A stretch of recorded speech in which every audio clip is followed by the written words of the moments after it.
आप समझें कि जब हमारे पास कोई भी वेब पेज होता है जो कि हम व्यू करते हैं, तो वो जो वेब पेज होता है वो हम किसी कंप्यूटर पे व्यू करते हैं।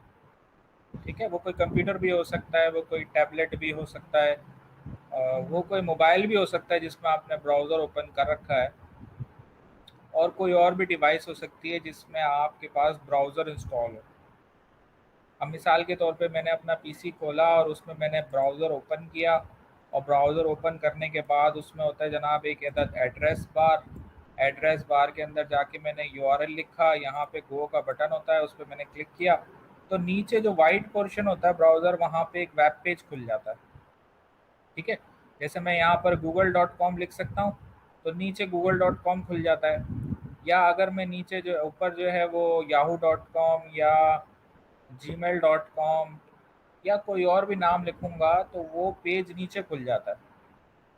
तो असल में इस बात को समझें आप कि जिस पेज पर, जिस कंप्यूटर पर मैं ये वेब पेज व्यू करता हूँ, उस कंप्यूटर को हम कहते हैं क्लाइंट साइट। वेब टर्मिनोलॉजी में वो कहलाती है क्लाइंट साइट।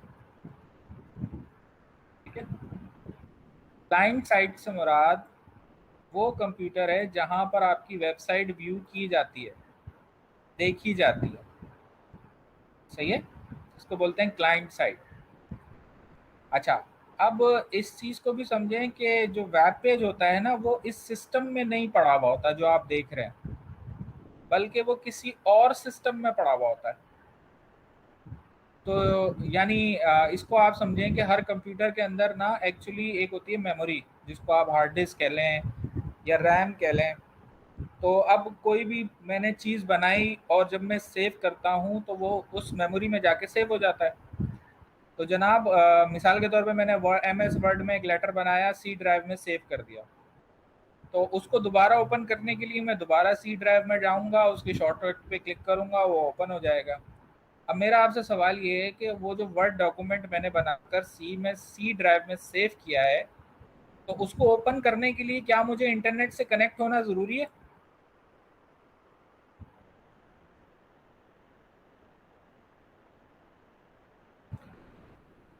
मेरा सवाल समझ में आया? हाँ, इंटरनेट से कनेक्ट होना ज़रूरी नहीं है, वो आपकी हार्ड डिस्क में मौजूद है। ठीक है, उसी सिस्टम की हार्ड डिस्क में मौजूद है। अच्छा, इसके मुकाबले में अगर ये जो वेब पेज है वो अगर मैं ओपन करना चाहता हूँ और मैं ब्राउज़र पे जाके कोई भी यूआरएल लिखूं, लेकिन मैं इंटरनेट से कनेक्ट नहीं हूँ, तो वो पेज नहीं खुलता। यानी आसान अल्फाज में, टेक्निकल टर्म्स में मैं कहूँगा कि वेब पेज मुझे ऑफलाइन अवेलेबल नहीं होता, इसलिए कि वो जो वेब पेज होता है वो इस सिस्टम में स्टोर ही नहीं होता, वो एक और सिस्टम में स्टोर हुआ हुआ होता है, और उस सिस्टम को हम कहते हैं वेब टर्मिनोलॉजी में सर्वर साइड। यानी जहां पर मेरा वेब पेज हार्ड डिस्क में फिजिकली पड़ा हुआ होगा वो सर्वर साइट कहलाती है। सर्वर साइड भी एक कंप्यूटर होता है, और एक्चुअली मेरा पेज ना इस कंप्यूटर में पड़ा हुआ होता है, ये मेरा वेब पेज है, समझ लें।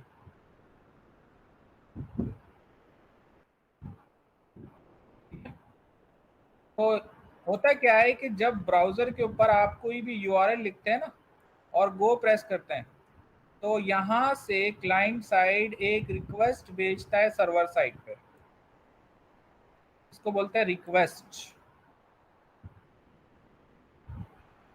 एक रिक्वेस्ट जाती है सर्वर के पास, और सर्वर क्या करता है कि इस रिक्वेस्ट को प्रोसेस करता है, और प्रोसेस करने के बाद यहाँ से वापस भेज देता है जनाब एक अदद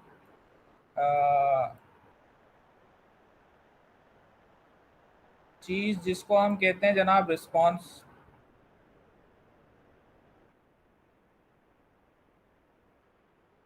ये जो रिस्पॉन्स होता है ना, ये ब्राउज़र के ऊपर आपको नज़र आता है। ठीक है, तो क्लाइंट साइट से जाती है रिक्वेस्ट सर्वर साइट पे, सर्वर साइट से ये पेज एज अ रिस्पॉन्स आपको वापस आके ब्राउज़र पे मिल जाता है।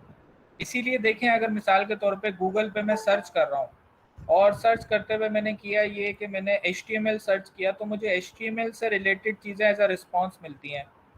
अगर मैं CSS सर्च करूंगा तो CSS से रिलेटेड चीज़ें रिस्पॉन्स मिलेंगी, और अगर मैं जावास्क्रिप्ट करूंगा तो जावास्क्रिप्ट से रिलेटेड चीज़ें मुझे एज अ रिस्पॉन्स मिलेंगी अपनी वेबसाइट के अंदर। मेरी बात समझ में आ रही है? अच्छा, अब इसमें ये चीज़ मज़ीद समझने वाली है कि ये जो वेब डेवलपमेंट होती है इसमें जनाब कुछ चीज़ें ऐसी होती हैं, कुछ लैंग्वेजेस ऐसी होती हैं जो क्लाइंट साइड पर इस्तेमाल होती हैं, जैसे और क्लाइंट साइड टास्क परफॉर्म करने के लिए इस्तेमाल होती हैं। अब क्लाइंट साइड टास्क परफॉर्म करने से क्या मुराद है? देखिए मैं लिख रहा हूँ client side task. Client side task से मुराद वो चीज़ें हैं वेब डेवलपमेंट से रिलेटेड जो कि एक वेब पेज यूज़र को दिखाने के लिए क्लाइंट साइट पर परफॉर्म किए जाते हैं। अब वो कौन कौन से हैं? नंबर एक तो काम ये है कि यहाँ से रिक्वेस्ट को सेंड किया जाए, ठीक है। ये एक्चुअली हैं क्लाइंट साइड टास्क। बेटा कोई बात समझ में ना आए ना तो बीच में मुझसे आप क्वेश्चन कर लेना, मैं उसको आंसर कर दूंगा, ठीक है। तो क्लाइंट साइड टास्क में पहला टास्क ये होता है कि भाई रिक्वेस्ट यहाँ से सेंड कर दो। अच्छा, ये रिक्वेस्ट जब यहाँ से जाती है तो वो रिक्वेस्ट चली जाती है सर्वर के पास। सर्वर का काम क्या होता है? सर्वर जो काम करता है ना वो कहलाते हैं सर्वर साइड टास्क।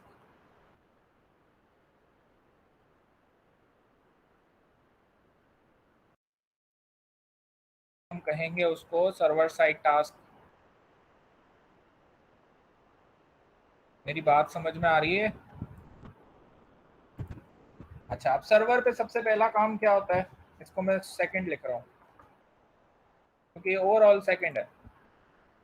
तो सर्वर पे सबसे पहला काम ये होता है कि वो रिसीव करता है रिक्वेस्ट को। फिर वो क्या करता है जनाब कि ये जो रिक्वेस्ट होती है इसको वो प्रोसेस करता है,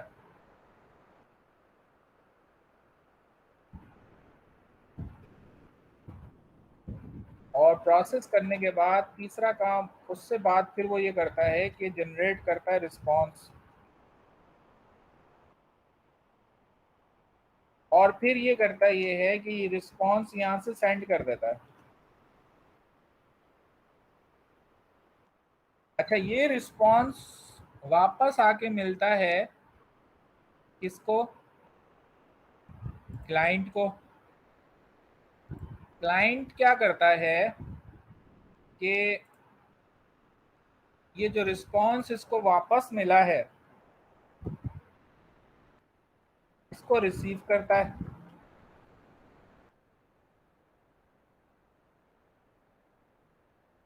और फिर वो करता ये है कि इस रिस्पॉन्स को डिस्प्ले कर देता है।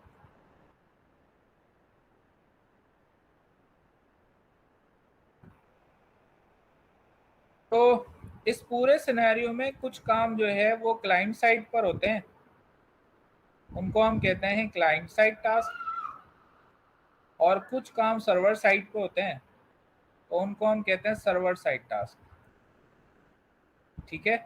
यहाँ तक कोई कंफ्यूजन तो नहीं है भाई किसी को? हाँ भाई। अच्छा, अब क्लाइंट साइड टास्क परफॉर्म करने के लिए कुछ जो लैंग्वेजेस इस्तेमाल होती हैं उनको हम कहते हैं भाई client side languages. Client side languages से मुराद वो लैंग्वेजेस हैं जिनकी मदद से क्लाइंट साइड टास्क परफॉर्म किए जाते हैं, जैसे कि HTML, जैसे कि CSS, और जैसे कि जावास्क्रिप्ट। ये वो लैंग्वेजेस हैं जिनकी मदद से हम क्लाइंट साइड टास्क परफॉर्म करवाते हैं। अच्छा, फिर सर्वर साइड लैंग्वेजेस की मदद से, सर्वर साइड टास्क जिन लैंग्वेजेस की मदद से परफॉर्म किए जाते हैं ना वो कहलाती हैं जनाब सर्वर साइड लैंग्वेजेस।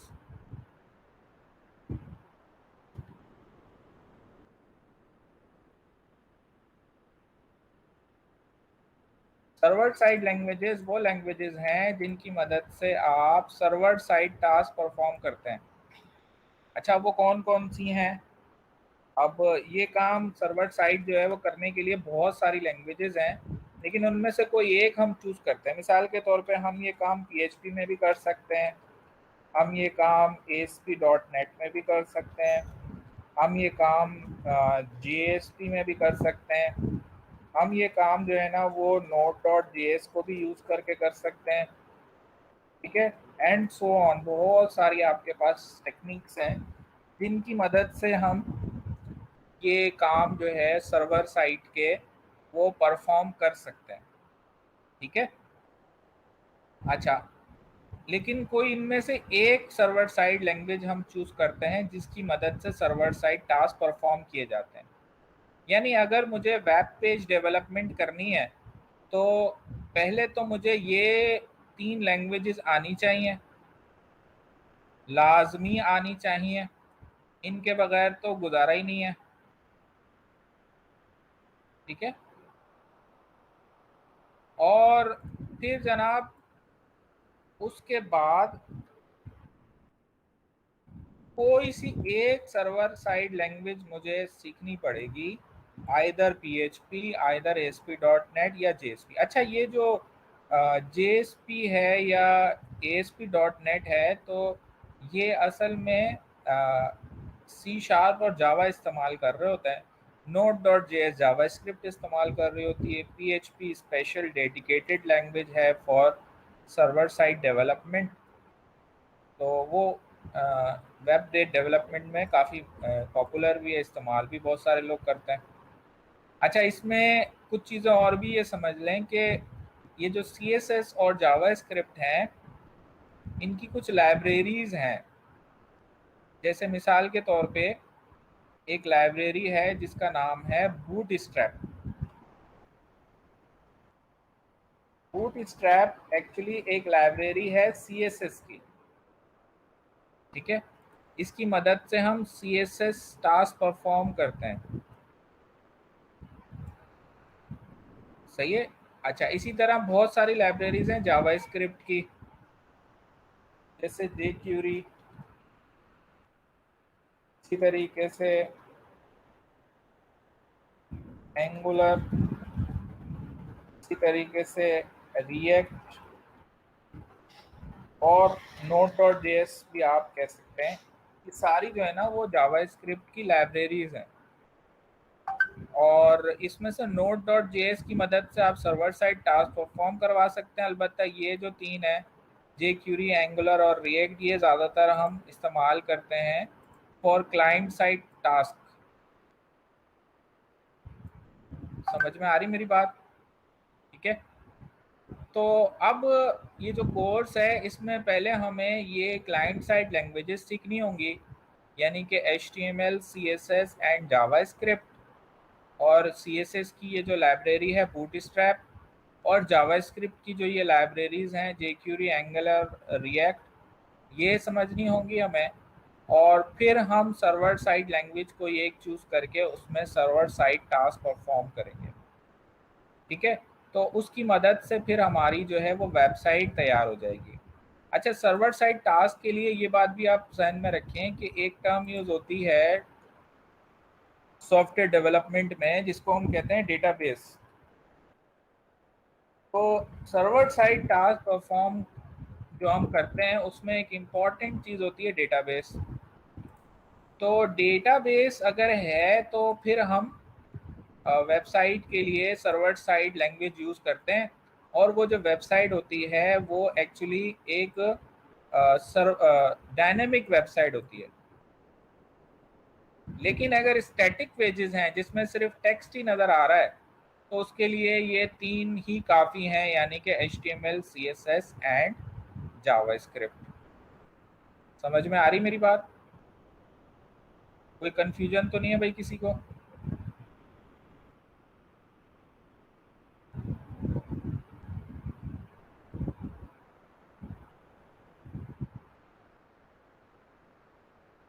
ठीक है। तो अब ये जो डायग्राम मैंने बनाई है ये मैं आपके साथ शेयर कर दूंगा। अब आपको ये चीज़ समझ में आ गई कि जनाब वेब डेवलपमेंट अगर हमें सीखनी है तो पहले हमें ये तीन चीज़ें समझनी होंगी, HTML, CSS एंड जावास्क्रिप्ट। और फिर हम आगे जाकर किसी एक सर्वर साइड लैंग्वेज को चूज़ करके उसके ऊपर काम करेंगे। अच्छा, अब ये काम हम करेंगे कैसे? उसके लिए जनाब हम जो टूल यूज़ करेंगे वो देखें, गूगल स्क्रीन अब आपको नज़र आ रही होगी। तो जो टूल हम यूज़ करने जा रहे हैं अब, जिसकी मदद से ये सारे काम हम करेंगे, उस टूल का नाम है जनाब विजुअल स्टूडियो कोड। आपने सिंपली अपने कंप्यूटर को इंटरनेट से कनेक्ट करना है और कनेक्ट करके आप गूगल पे जाएंगे और गूगल पे जाने के बाद आपने डाउनलोड करना है या लिखना है विजुअल स्टूडियो कोड। ठीक है, विजुअल स्टूडियो कोड जब आप सर्च करेंगे तो आपके सामने जो पहला लिंक नज़र आएगा code.visualstudio.com, इसमें चले जाएंगे और यहाँ पे सामने ही आपको ये ऑप्शन नज़र आ रहा होगा कोड एडिटिंग रीडिफाइंड, और ये डाउनलोड का ऑप्शन नज़र आ रहा होगा जहाँ से आप विजुअल स्टूडियो कोड डाउनलोड कर सकते हैं। विंडोज़ आपकी कौन सी है, 64 बिट है तो 64 वाला करिएगा। और वैसे तो अगर आप डाउनलोड पे क्लिक करेंगे तो वो खुद ही डिसाइड कर लेगा। अगर लिनक्स पे कर रहे हैं तो लिनक्स का अलग है, मैक ऑपरेटिंग सिस्टम का अलग है, ज़्यादातर यहाँ पे विंडोज़ ही होता है। तो आप इस पर क्लिक कर देंगे, ये एक फ़ाइल डाउनलोड हो जाएगी, एक्जी फाइल। उस पर डबल क्लिक करेंगे तो सेटअप रन हो जाएगा। उसमें सिंपल आपको नेक्स्ट नेक्स्ट नेक्स्ट करना है, तो नतीजे में आपके पास विजुअल स्टूडियो कोड इंस्टॉल हो जाएगा। ठीक है, जब विजुअल स्टूडियो कोड इंस्टॉल हो जाएगा तो फिर आपके पास डेस्कटॉप पे उसका शॉर्टकट बना हुआ आ जाएगा। ठीक है जनाब, अब जब आप उस शॉर्टकट पे डबल क्लिक करेंगे तो विजुअल स्टूडियो कोड रन हो जाएगा। और विजुअल स्टूडियो कोड जब रन होगा तो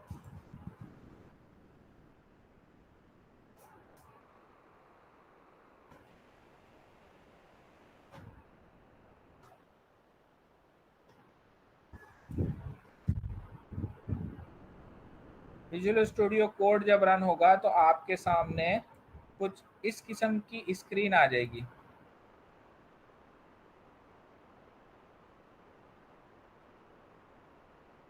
ये विजुअल स्टूडियो कोड मैंने अपने पास रन कर दिया है, तो ये विजुअल स्टूडियो कोड आपको यहाँ पे नज़र आ रहा है। सबको नज़र आ रहा है भाई?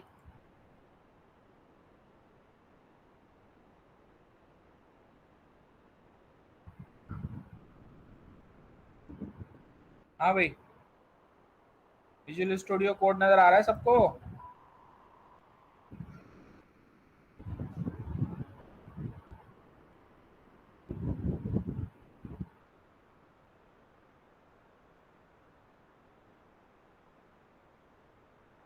अच्छा, अब ये मैंने इसकी थीम भी चेंज कर दी, मेरा ख्याल है अब थोड़ा ज़्यादा बेहतर नज़र आ रहा होगा।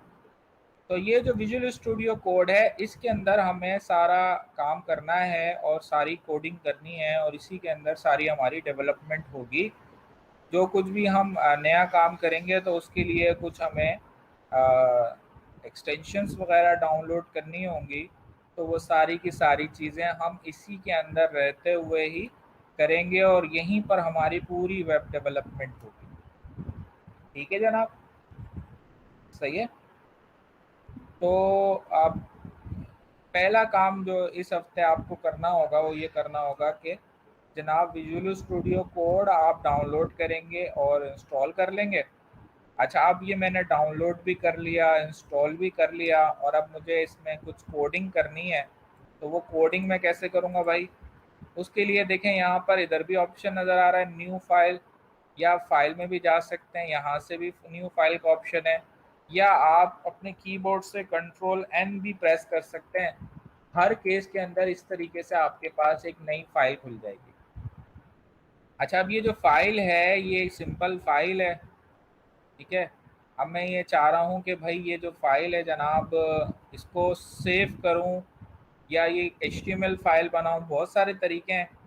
एक काम ही करें कि इस न्यू फाइल को आप सेव करें, तो आपको इसके सामने जो है वो सेव डायलॉग नज़र आ जाएगा। ये जो सेव डायलॉग है, इसमें अंदर आप डेस्कटॉप पे जाकर या कहीं भी जाकर एक फोल्डर बना लें, ठीक है, जिसमें आप सपोज इसको कह लें जनाब HTML एग्जाम्पल्स,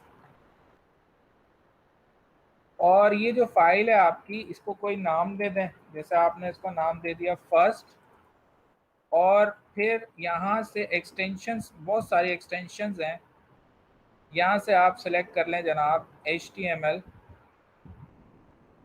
तो ये जो हमारा पेज है ये एज आ HTML पेज सेव हो जाएगा डेस्कटॉप के ऊपर HTML एग्जाम्पल के फोल्डर के अंदर फर्स्ट डॉट HTML।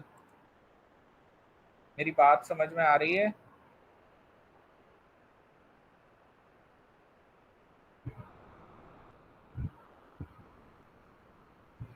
अच्छा, अब इसमें कोड कैसे लिखेंगे जनाब? इसमें कोड लिखने का तरीका बड़ा आसान है। कोड लिखने का तरीका ये है कि आप इसी विजुअल स्टूडियो कोड के अंदर HTML की कोडिंग कर सकते हैं। कैसे? ये देखें, मैं कुछ कोड लिख रहा हूँ, मैंने लिखा HTML, ये HTML का टैग आ गया। HTML के टैग के अंदर मज़ीद कुछ टैग्स होते हैं, जैसे इसमें एक टैग होता है हेड का, और एक टैग इसमें होता है जनाब बॉडी का। तो हेड और बॉडी के दो टैग मैंने यहाँ पर बना दिए। अच्छा, अब ये जो हेड और बॉडी के टैग यहाँ पे आपको नज़र आ रहे हैं, तो आप ये भी कर सकते हैं कि कंट्रोल शिफ्ट और बैक स्पेस के साथ जो प्लस और इक्वल्स टू का साइन होता है वो अगर आप करेंगे तो ये जूम करता है, और अगर माइनस करेंगे तो जूम आउट करता है। तो ये भी आप कर सकते हैं, ठीक है। या फिर आप ये कर सकते हैं कि फाइल में जाकर प्रेफरेंसेस में जाकर अगर आप सेटिंग्स में चले जाएं, तो यहाँ पर टेक्स्ट एडिटर के अंदर आपको फॉन्ट का ऑप्शन नज़र आएगा। जैसे यहाँ 20 फॉन्ट लिखा हुआ है, अगर मैं इसको इंक्रीज कर दूं, आप देखेंगे कि ये खुद ब खुद ही फॉन्ट साइज इंक्रीज हो जाएगा। तो जो फॉन्ट साइज आपको सुटेबल नज़र आता है वो फॉन्ट साइज आप यहाँ पर सेलेक्ट कर लें अपना कोड लिखने के लिए। अच्छा, फिर यहाँ पे ये जो आपको सर्कल नज़र आ रहे हैं ना, इसका मतलब अभी आपकी फाइल सेव नहीं हुई है। तो अगर आप कंट्रोल+S प्रेस करेंगे तो ये फाइल आपकी सेव हो जाएगी, ठीक है। अच्छा, अब अगर आउटपुट देखना है, मिसाल के तौर पे देखें, मैं इसके अंदर एक लगा रहा हूँ H1 का टैग, और उसके अंदर जाके मैंने लिख दिया वेलकम टू वेब डेवलपमेंट, और सेव करने के बाद अब आप देखें मैं इस पेज को रन करना चाह रहा हूँ। तो अब इसको रन कैसे करूँगा मैं, या इसका आउटपुट कैसे चेक करूँगा? दो तरीके हैं। एक तरीका तो ये है कि जहाँ पे आपने इस फाइल को सेव किया है उस पर जाके डबल क्लिक कर दें, आपको इसका आउटपुट नज़र आ जाएगा। लेकिन मैं आपको एक डिफरेंट तरीका बता रहा हूँ। वो तरीका ये है कि देखें विजुअल स्टूडियो कोड के अंदर ये लेफ्ट साइड पे जो ऑप्शन नज़र आ रहे हैं ना, उसमें सबसे नीचे ऑप्शन है एक्सटेंशंस। एक्सटेंशंस के अंदर आप जाके सर्च करेंगे ओपन इन ब्राउज़र, तो ये एक एक्सटेंशन नज़र आ जाएगी आपको। इसको आपने इंस्टॉल करना है। क्लिक करेंगे, इंटरनेट से कनेक्ट होंगे तो ये इंस्टॉल हो जाएगी। जब ये इंस्टॉल हो जाएगी एक्सटेंशन, तो अब आपको अपने इस पेज के अंदर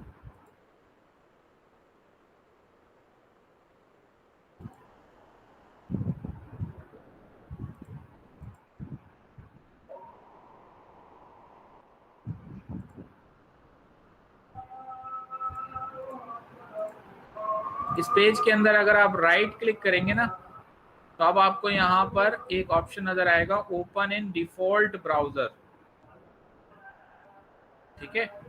इस पे जब क्लिक करेंगे तो ये पेज आपको ब्राउजर के ऊपर खुला हुआ नजर आ जाएगा, ठीक है। मेरी बात समझ में आ रही है? अच्छा, आप ये भी कर सकते हैं, या आप ओपन इन अदर ब्राउजर करेंगे तो ये आपको आपके सिस्टम में मौजूद सारे ब्राउजर्स दिखा देगा। जैसे आप माइक्रोसॉफ्ट एज पे इसको रन करना चाहते हैं तो क्लिक कर दें, ये आपको माइक्रोसॉफ्ट एज पे उसका आउटपुट दिखा देगा। मेरी बात समझ में आ रही है?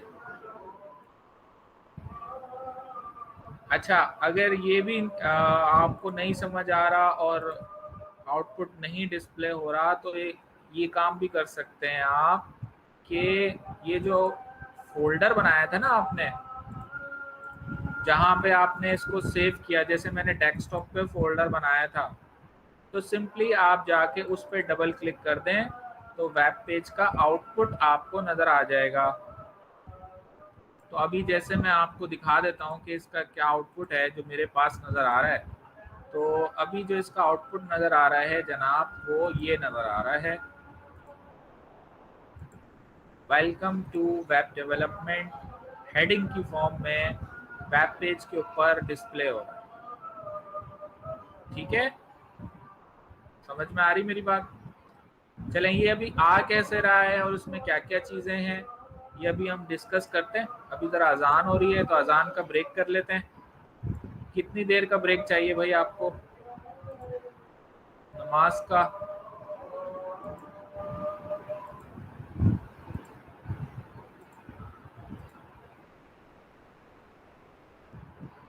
ठीक है, तो 15 मिनट का हम ब्रेक कर रहे हैं और 15 मिनट के बाद फिर दोबारा कंटिन्यू करते हैं।